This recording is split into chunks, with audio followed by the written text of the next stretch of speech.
بعد اعضاء کو پوچھنا، کیا وضو کرنے کے بعد اعضاء کو پوچھنا چاہیے یا نہیں؟ پوچھنا چاہیے، پوچھنا چاہیے، یہ پتہ نہیں کس طرح سے لکھا ہوا ہے۔ ایک شعر یاد آ رہا ہے، بلال انصاری نے یہ سوال پوچھا ہے انڈیا سے، شعر یاد آ رہا ہے پوچھنے سے۔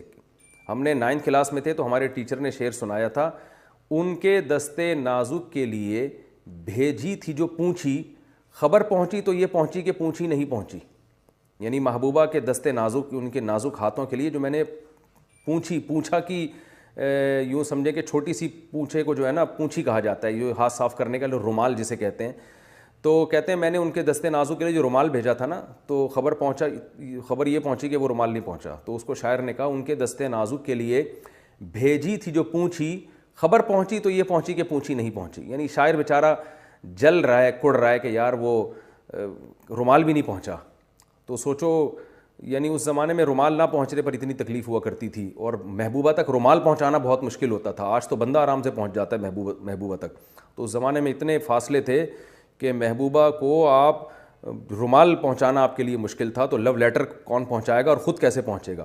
اور آج محبوبہ پہلے پہنچی ہوئی ہوتی ہے، بندہ لیٹ پہنچ رہا ہوتا ہے، یہ حالات ہو چکے ہیں۔ کیا وضو کے بعد اعضاء کو پوچھنا چاہیے یا نہیں پوچھنا چاہیے؟ دونوں طریقے حدیث سے ثابت ہیں، پوچھنا بھی ثابت ہے اور نہ پوچھنا بھی ثابت ہے۔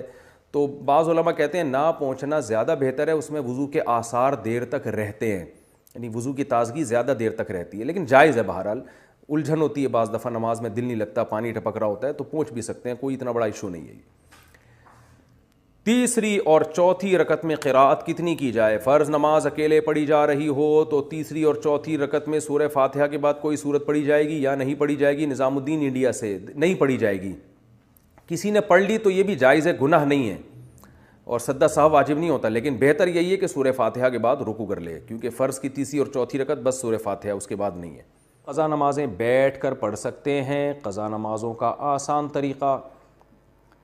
قضا نمازیں بیٹھ کر پڑھ سکتے ہیں یا نہیں؟ اگر قضا نمازیں کافی زیادہ ہوں تو انہیں پڑھنے کا آسان طریقہ کیا ہے؟ محمد عمران اسلام آباد سے۔ دیکھیے، فرض نماز شرعی عذر کے بغیر بیٹھ کر پڑھنا جائز نہیں ہے، اگر پڑھ لی تو نماز ادا نہیں ہوگی، خوب سمجھ لیں، وہ کھڑے ہو کر ہی پڑھنی پڑے گی آپ کو۔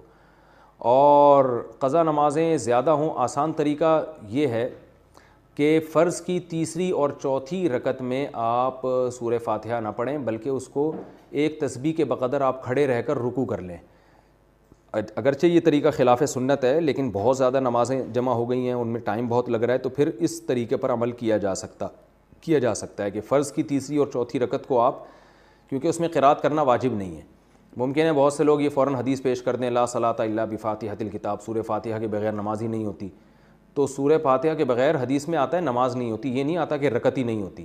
اسی وجہ سے امام مالک کا تو قول ہے، مشہور قول وہی ہے کہ چاروں رکعتوں میں سے ایک میں بھی اگر سورہ فاتحہ پڑھ لی تو نماز ہو جائے گی، چاروں میں پڑھنا ضروری نہیں ہے۔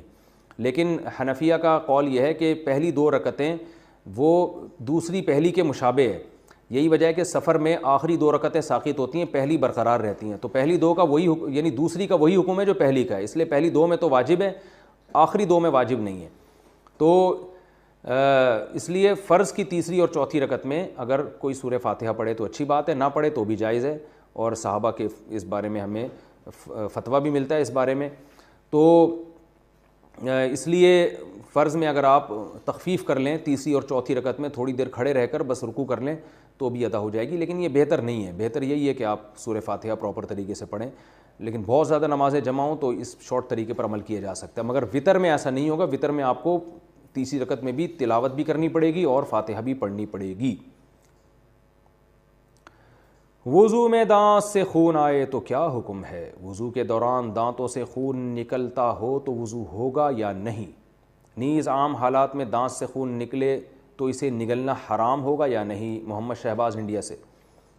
دیکھیے، وضو کے دوران اگر دانت سے خون نکل آیا تو ہلکا سا خون ہے تو کوئی فرق نہیں پڑتا اس سے، لیکن اتنا خون ہے کہ تھوک پہ غالب آ گیا، یعنی آپ نے جب تھوک پھینکا تو اس میں سرخی زیادہ ہو، تھوک کم ہو، سرخ پنا زیادہ آ جائے تو وضو ٹوٹ جائے گا، پھر اس کو یوں سمجھا جائے گا جیسے خون نکل کے بہہ گیا ہے، اور ایسے خون کو نگلنا بھی حرام ہے کیونکہ بہتا ہوا خون ہے۔ اور اگر اس سے کم ہے تو پھر وہ ناپاکی کے حکم میں نہیں ہے، نہ تو اس سے نکلنے سے وضو ٹوٹے گا، نہ وہ حلق میں جانے سے حرام ہونے کا حرام کہا جائے گا اس کو، لیکن وہ حلق میں جاتا نہیں ہے، اتنا تھوڑا ہوتا ہے، جاتا اکثر جبھی ہے جب زیادہ نکل جائے وہ۔ باتھ روم میں وضو کی دعائیں پڑھ سکتے ہیں؟ اٹیچ باتھ روم میں وضو کی دعائیں نہ پڑھیں تو اچھا ہے، ویسے بھی وضو میں کوئی لمبی چوڑی دعائیں نہیں ہیں، صرف ایک ہی دعا ہے، اللہم اغفر لی ذنبی ووسع لی فی داری وبارک لی فی رزقی۔ اس کے علاوہ جو لمبی چوڑی دعائیں ہیں نا وضو میں، ہاتھ دھوتے ہوئے یہ، منہ دھوتے ہوئے یہ، قلی کرتے ہوئے یہ کسی بھی مستند روایات سے، حدیث سے ثابت نہیں ہے۔ وضو کے سر کھلا رکھنے کا حکم۔ بنت عبداللہ اتر پردیش انڈیا سے، اتر پردیش یو پی، جہاں ہمارے باپ دادا بھی یو پی سے ہی آئے ہیں، سنسار پور سے، تو یو پی سے انہوں نے پوچھا، یو پی سے جب کسی کا فون آتا ہے نا تو وہ جو اردو بولتے ہیں مجھے بڑی اچھی لگتی ہے، کیونکہ مجھے اپنے والد اور دادا یاد آتے ہیں اس میں، دادی، وہ ہماری دادی اور والد جو اردو بولتے تھے نا وہ بالکل وہی اردو تھی جو اب یو پی سے کسی کا فون آتا ہے تو وہ جو اردو بول رہا ہوتا ہے، مجھے بڑا اچھا لگتا ہے ان کا اردو بولنا، کیونکہ مجھے اپنے والد صاحب اور والدہ اور اپنی دادی جو ہمارے پرانے بزرگ دنیا سے جا چکے ہیں، اللہ تعالیٰ ان سب کی مغفرت فرمائے، ان سے جو ہم نے اردو سنی تھی وہ ایکسنٹ اور وہ لہجہ ہمیں یو پی سے مل رہا ہوتا ہے، بڑا اچھا سا محسوس ہوتا ہے۔ کئی دفعہ جو یو پی سے کسی کی کال آئے تو میں ان کو کہتا بھی ہوں کہ آپ تھوڑی سی بات کریں، مجھے بڑا مزہ آ رہا ہے، مجھے ایسا لگ رہا ہے جیسے میرے والد صاحب کی یاد تازہ ہو رہی ہے، والدہ کی، اور جو ہماری دادی وغیرہ جو اردو بولا کرتی تھیں۔ ہماری تو اردو ظاہر ہے اب وقت کے لحاظ سے چینج ہو گئی، لیکن وہ جو یو پی کی اردو تھی نا وہ آج بھی یو پی والے وہی اردو بول رہے ہیں، ان کی اردو میرا خیال ہے چینج نہیں ہوئی ہے۔ تو انہوں نے کہا ہے کہ عورت کے لیے گھر میں سر کھلا رکھنے کا حکم، کیا گرمی کی وجہ سے لڑکی گھر میں والد اور بھائی کے سامنے صرف گلے میں دوپٹہ ڈال سکتی ہے؟ اگر سر نہ ڈھانپے تو کوئی حرج تو نہیں ہے؟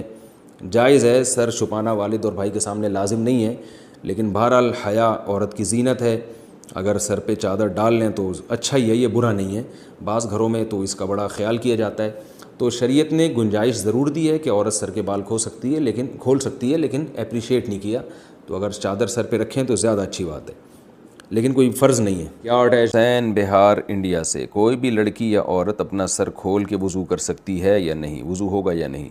سر کے بالوں پر باپ یا بھائی کی نظر پڑتی ہو تو اس بارے میں بتائیں۔ دیکھیں، سر کے بالوں کا پردہ اپنے محرم رشتوں سے نہیں ہے، جو بھی محرم رشتے ہیں باپ بھائی، ان سے عورت کے لیے پردہ فرض نہیں ہے، غیر محرم سے پردہ فرض ہے، تو بھائی باپ وغیرہ کے سامنے سر کے بال کھولے جا سکتے ہیں، لیکن افضل یہی ہے کہ نہ کھولے جائیں۔ عام طور پر اچھے خاندانوں میں جن میں حیا زیادہ ہے، عام طور پر ان کی خواتین سر پہ چادر ہی رکھتی ہیں، تو لیکن لازم نہیں ہے، تو اس لیے چہرہ یعنی سر کھول کے ان کے سامنے وضو کرنے میں کوئی حرج نہیں ہے۔ عورت کے